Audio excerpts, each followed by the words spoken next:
The first time the house called my name, I thought it was my sister playing a joke. I was lying in bed, and I distinctly heard Lilia whispered in a soft, raspy voice that sent shivers down my spine. It was like someone had breathed my name close to my ear, the sound vibrating through my teeth.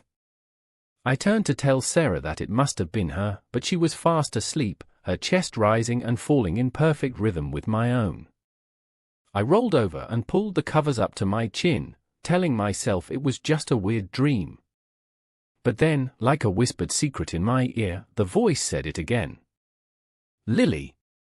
I froze, my heart pounding in my chest, and that's when I remembered my old imaginary friend, Mr. Whiskers.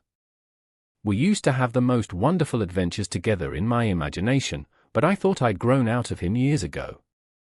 I tried to tell myself it was just my brain playing tricks on me, but as I drifted off to sleep, I heard the voice once more. "Lily." This time, it was louder, more insistent, and I felt a presence in the room that made the hairs on the back of my neck stand on end. I threw off the covers and sat up in bed, feeling around for Mr. Whiskers like a fool. The room was dark and quiet, except for the sound of Sarah snoring softly. I was about to get out of bed and go to the bathroom when I saw it. A small piece of paper on my nightstand, folded into a neat rectangle. I picked it up, and my heart sank. It was a drawing of a cat with a single whisker, just like Mr. Whiskers. The cat was staring directly at me, and I could swear I saw a tiny smile on its face. I stared at the drawing, feeling like a fool for thinking it was just my imagination. Who drew this? And how did it get here?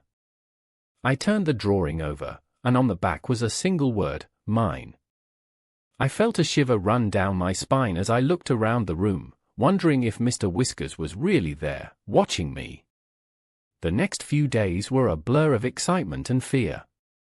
I kept finding more evidence of Mr. Whiskers' existence. A toy rabbit on the living room floor, a book with a single page torn out and replaced with a drawing of a cat. It was as if my imaginary friend had woken up and was now leaving messages and gifts for me all around the house. But it wasn't just the objects that made me uneasy. It was the way the air seemed to vibrate with an almost presence, like Mr. Whiskers was always lurking just out of sight. I started to feel like I was losing my grip on reality, like my brain was playing tricks on me and I was trapped in some kind of fever dream. Sarah noticed the change in me, and she started to get worried. "Lily, what's going on?" she asked one night as we sat in the living room. "You're acting so strange." I hesitated, unsure of what to say. Do I tell her about the drawings and the toys? Do I admit that my imaginary friend might be real? But before I could say anything, I heard the voice again. "Lily." This time, it was louder and more urgent, like it was coming from right outside the window. I felt a chill run down my spine as I looked at Sarah, and I knew I had to tell her the truth. "It's Mr. Whiskers," I whispered, my voice trembling. "I think it's real." Sarah looked at me like I'd lost my mind, and I knew I had to prove it to her. I stood up and walked over to the window, pulling back the curtains to reveal a piece of paper stuck in the sill. It was another drawing, this one of a cat with a single whisker and a smile. But this time, it wasn't just a drawing. It was a note, scrawled in messy handwriting that looked eerily like my own. "I'm waiting for you," it said. I felt a cold sweat break out all over my body as I turned to Sarah.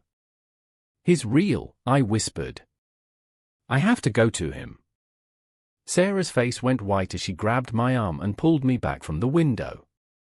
"Lily, no," she said, her voice shaking. "We'll figure this out together." But as I looked back at the note, I knew I was on my own. Mr. Whiskers was waiting for me, and I had to go to him. The question was, where was he?